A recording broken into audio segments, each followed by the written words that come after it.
안녕하세요 여러분. 자, 오늘 기초과정 33-34 마지막 날이에요. 자, 여러분들 이 마지막 날은 누구와 함께 할 거냐면 제 옆에 계신 머신 우먼입니다. 어우 예. 오랜만에 나오네요. 네. 네, 자 우리 메인 그 타이틀에서 항상 목소리를 이쁘장하게 내주시는 우리 머신 우먼. 우먼이 머신 걸에서 우먼으로 바뀌었어요. 네.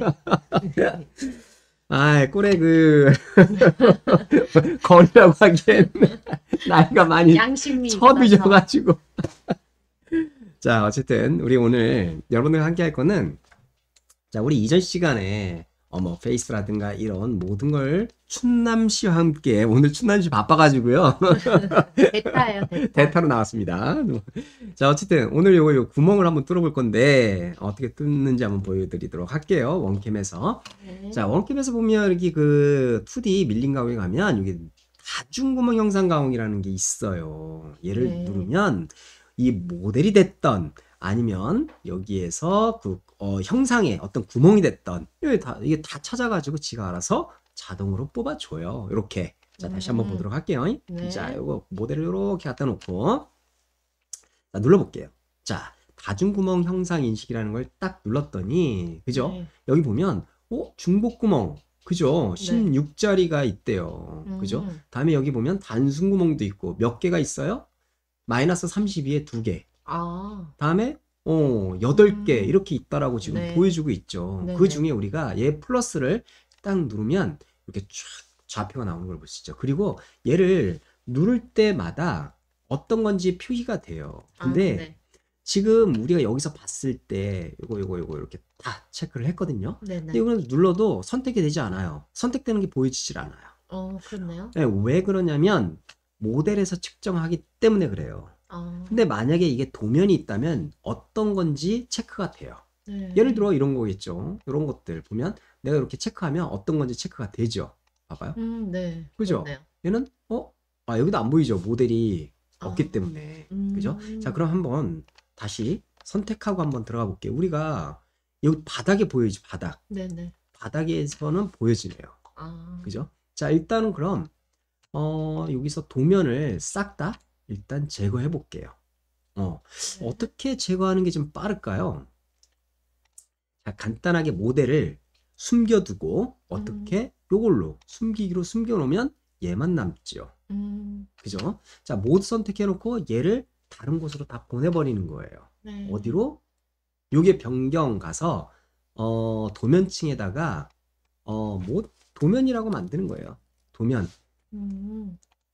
하게 되면 이 도면에 싹 다 들어가죠. 그럼 모델은 여기만 있죠. 그죠? 이런 식으로. 얘는 그럼 도면층 1이 아니라 모델이 되겠네요. 이렇게 이름을 바꿔줘도 되겠죠. 얘는 도면이고 얘는 모델이고 모델만 지금 보고 있는 거예요. 우리가. 네. 자, 다시 한번 그럼 제가 여기 들어가 볼게요. 네. 자, 들어가서 딱 봤더니 짠. 여기서는 하나밖에 표시가 안 되네요. 그죠? 이게 어쩐 일이야? 이렇게 하나밖에 표시 안 돼요. 자, 그럼 이걸 표시하게 하려면 어떻게 해야 돼요? 이렇게 해가지고 일단 추출을 했겠죠. 우리가 모델에서 여기에 보면 추출을 이용해서 추출해 놓은 게 있었던 거예요. 그죠? 그렇구나. 자, 그럼 다시 한번 들어가 보도록 할게요. 형상에 가서 구멍 형상 인식 딱 들어갔더니 자, 봐봐요. 어떤 건지 이제 여기서 선택을 하고, 그죠? 8개 있는 거를 체크를 한 다음에 체크를 해보면 이렇게 네. 자, 어떤 건지 이렇게 보이시죠? 그렇네요. 그죠? 자, 우리가 순서를 여기서 이렇게 바꿔놓을 수도 있어요. 이렇게 막. 그죠? 자, 네. 이렇게 순서를 바꾼 다음에 가공을 할 수도 있겠죠. 네. 근데 이 순서대로 작업이 되는 건데 이걸 최적화하고 싶어요. 어떻게? 여기서 필요 없는 건 빼고 연결 선택 가가지고 방향 이렇게 내가 이런 식으로 바꿀 수 있으면 이거 바뀌는 거 보이죠? 봤어요? 자, 아니요? 네네. 바뀌죠? 네, 지금 보이네요. 최단 경로로 이렇게 누르면 가장 최단 경로로 지가 알아서 바꿔주죠. 이렇게 해서 여러 개의 객체들, 그러니까 원에 대한 구멍에 대한 객체들을 선택할 수가 있어요.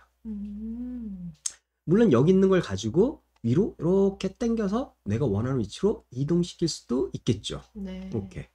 그죠? 이런 방법도 있고. 네. 또 여기 있는 것들도 갖다가 이렇게 당겨서 올 수도 있고 그냥 다 선택할 수도 있고요. 원하는 대로 할 수 있어요. 네. 자, 지금 저는 모든 걸 그냥 다 선택한 거예요, 결국은. 그죠? 네네. 뭘 할 거냐면 구멍을 뚫어볼 거예요. 어떻게? 다음 눌러서 요 조건들을 입력하는 거죠. 자, 급이성거리. 자, 구멍의 높이가 다르다면 이렇게 해주시면 되지만 지금은 구멍의 높이가 다 동일해요. 자, Z 상단은 제로가 되겠죠. 자, 네. 다음. 그 다음에 저는 센터만 하나 뚫고 싶어요. 네. 센터. 더블 클릭해서 센터를 하나 공구를 선택해 줘야죠. 어디에? 센터 드릴을 이렇게 선택해서 들어오죠. 공구 번호 넣어주고요. RPM 넣어주고요. 피드 넣어주면 되겠죠. 필요하다면. 자, 다음에 구멍의 종류는 어떤 건지 선택할 수 있죠. 자, 우리가 그냥 여기 자동 드릴링을 쓸 거야. 얼마? 깊이? 나 6mm만 뚫을 건데 라고 확인. 표준, 짧음, 깊음. 이렇게 그림 보고 선택만 해줘도 되더라. 그리고 마침 하면 이렇게 모양이 만들어진다는 거예요. 자, 마침 하게 되면 되겠죠. 자, 근데 우리가 드릴도 뚫고 싶어요. 그럼 드릴도 하나 뚫으면 되는 거예요. 자, 드릴 선택했죠. 자, 드릴을 저는 6 파일을 하나 직경해서 선택을 해서 뚫을 거예요. 이렇게. 자, 6 파이니까 저는 이렇게 블라블라 입력하고 다음에 이번엔 기계 사이클이라는 걸 한번 이용해 볼게요. 자, 얼마만큼 가공 깊이가 전 한 30mm 뚫어보죠. 뭐 30mm의 관통이야 라고 이렇게 할 수 있겠죠. 네. 자, 다음. 여기서 뭐 여러 가지 사이클이 나오네요. 네. 이렇게 할 수도 있고 또는 자동 드릴링 들어가서 다음 눌러서 나 깊은 구멍으로 할 건데 깊이는 2mm씩 내려가자. 쪼는 거죠. 이렇게 다단. 그래서 마침 누르면 센터 드릴 이렇게 나오네요. 자, 마침 하면 끝난 거예요. 네. 자, 그러면 시뮬레이션에서 봐야죠. 네. 우리 똥인지 된장인지 일단 찍어봐야 알 수 있겠죠. 자, 더블 클릭, 시뮬레이션, 외곽선을 선택을 하고 오른쪽 마우스. 너무 빨라가지고 뭐가 어떻게 지나갔는지 모르겠어요. 자, 다시 처음부터. 센터 듣고 드릴링 작업하고. 네. 그죠? 이렇게 작업되는 거예요. 근데 순서가 뭐가 좀 안 맞는 것 같으니까 이게 골뱅이가 나중에 되는 거거든요. 네. 얘를 끌어다가 밑으로 내려주세요. 그럼 되죠. 그럼 처음부터 시뮬레이션을 싹 다 한번 해보도록 하죠. 이렇게 위에 면치 한번 페이스 한번 싹 날려버리고 다음에 요것은 말이죠. 포켓 가공을 지금 하고 있는 거고요. 공구 경로 보고 싶으면 보면 되겠죠. 빼고 싶으면 빼고 돼요. 급이성 중에 충돌이 발생했대요. 그죠? 네. 뭐 나중에 찾아보면 되겠죠. 우리는 일단 그거 할 건 아니니까 패스. 자, 이렇게 해서 지금 뭔가 막 빨리빨리 지나가고 있네요. 자, 이렇게 해서 지금 하고 있죠. 네. 이렇게 작업하는 거예요. 금방 되네요. 자, 좀 더 빨리. 자, 더 빨리. 딱 됐어요. 그죠? 네. 자, 이렇게 만들어진 거예요. 자, 이렇게 만들어졌는데 우리가 이거 가공이 얼마나 걸리는지 확인하고 싶잖아요. 네. 요거 작업 공정을 더블 클릭한 다음에 작업 지시서라는 걸 꼭 눌러보면 전체 가공 시간이 나와요. 네. 여기 보면 8시간 38분. 무슨 적어놨는데 8시간이야?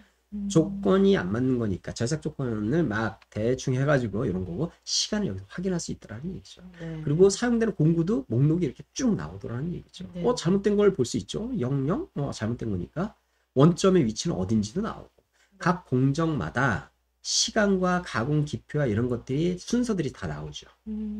이렇게 해서 문제 없으면 우리는 무엇을 해요? 얘를 데이터를 저장을 해야죠. 네. 데이터 저장할 때 NC 코드를 내가 어떤 걸로 뽑을 건지 정하고 보내면 되죠. 그런 식으로 하는 거예요. 네. 그죠? 네. 자, 이렇게 해가지고 작업 공정을 쭉 만들었는데 네. 더 중요한 건 그게 아니라 자, 각 공정별로 이렇게 만들어졌잖아요. 네. 그죠? 네. 이 공정에 대해서 내가 공구를 몇 번을 쓰고 가장 기본적으로 절삭 속도는 바꿀 수가 있거든요. 그거를 여기서 바꾸는 거예요. 여기서 누를 때마다 여기 밑에 세부적인 게 좀 나오죠. 네네. 세부적인 게 아니라 기본적인 게 나와요. 그러면 페이스에서 내가 여기에 시작과 마지막 거리, 공구번호, 10번이에요. 그죠? 네. 절삭류, 선택을 안 했네? 여기 선택을 해주면 되죠. 다음에 좌표계도 필요하다면 여기서 선택을 해줘도 되고요. 절삭 속도도 여기서 정의를 해주면 되겠죠. 네. 이렇게 기본적인 것들을 넣을 수가 있어요. 자, 포켓도 마찬가지. 포켓 17번. 됐어요. 못따기, 공구번호가 잘못됐네? 그럼 우리가 어떻게 해요? 여기서 체크해서 공구번호를 난 얘는 1번에 있어 라고 정해주면 되죠. 네. 그다음에 포켓도 공구번호 16번 들어갔고 얘는 1번 들어갔고 못깎기는 잘못 들어갔네요. 얘는 2번 이렇게 정의를 해주면 된다는 얘기예요. 아, 네. 여기도 보면 단순 군목인데 쭉 내려가면서 센터 드릴 다음에 드릴 이렇게 나왔죠. 자, 골뱅이도 1번 이렇게 들어가 있네요. 자, 그럼 우리가 더블 클릭해서 데이터를 뽑아보면 그 데이터로 나오고 작업 지시서 뽑아보면 그 작업 지시서에 공구 목록이 표시가 되겠죠. 근데 우리는 지금 하나만 선택을 했으니까 하나만 나오는 거고 요것만 했잖아요. 그죠? 네. 자, 근데 전체를 할 때는 요 그룹에서 더블 클릭. 그래서 작업 지시서 보면 전체가 이렇게 나오겠죠. 그래서 이걸 보고 1번, 17번 이렇게 순서대로 되는구나 라는 거 알 수 있죠. 근데 여기서 보면 뭐야? 여기 12mm 챔퍼인데 이게 1번에 들어있네. 같은 잘못된 거잖아요. 이렇게 알 수 있는 거죠. 네. 이건 그럼 어디 들어있는 거야? 엔드밀 8mm짜리는 이거는 뭐 17번에 들어있어, 18번에 들어있어. 18번으로 바꾸면 되겠죠. 네. 어디에 있는 거? 마지막 공정이었으니까 요거가 되겠네요. 요거가 1번이 아니라 17번이야. 이렇게 해서 확인이 가능하죠. 네. 그래서 다시 더블 클릭해서 NC코드 저장을 하거나 저장을 해보면 NC코드가 출력이 되면서 NC코드에도 이렇게 툴 번호가 나오게끔 되어 있죠. 네. 근데 여기 보면 NC코드에 뭐가 잘못된 게 하나 있대요. 그죠? 그럼 이건 들어가서 체크해보면 되는 거고 네. 이런 식으로 쭉 알아볼 수 있다는 얘기죠. 네. 그죠? 이렇게 해서 끝나는 거예요. 뭐 여러 가지 있겠지만은 더 자세한 것들은 나중에 또 세부적으로 알아보기로 하고요. 뭐 요것만 내가 시뮬레이션 하고 싶으면 오른쪽 마우스 눌러서 시뮬레이션 바로 들어가도 되고요. 여기 팝업 메뉴가 뜨거든. 네. 이 팝업 메뉴에서 바로 눌러도 돼요. 또는 이 팝업 메뉴에서 내가 요거 툴패스 경로를 고정하고 싶어요. 오른쪽 눌러서 도면화 있죠. 네. 공구 경로 도면화 B를 딱 누르면 이렇게 봐봐요. 움직이더라도 공구 경로는 살아있죠. 그죠? 요거는 어디에 있냐면 요거. 여기에 공구 경로 도면화라는 게 생성되면서 이 안에 들어와요. 이렇게. 네. 나중에 필요 없으면 얘를 삭제하면 되겠죠. 이런 식으로 작업이 이루어지더라. 요게 지금까지 우리가 설명하고 있던 2D 작업 공정에 대한 부분들을 쭉 도면 작성부터 가공까지 설명한 거예요. 네네. 자, 뭐 충분히 따라할 수 있겠죠? 네. 예, 진짜인지 아닌지 여러분들 한번 직접 해보시면 다 알 수 있습니다. 자, 이걸로 우리 마지막 기초과정 33-3을 끝내고 다음 시간부터는요 3D에 관련된 부분들을 좀 많이 설명을 하려고 해요. 네. 3D 모델링 또는 3D 가공에 대해서 궁금하신 분이 있다면 원캐드캠 들어와서 좋아요, 구독 꼭 눌러주세요. 눌러주세요. 바이. 네.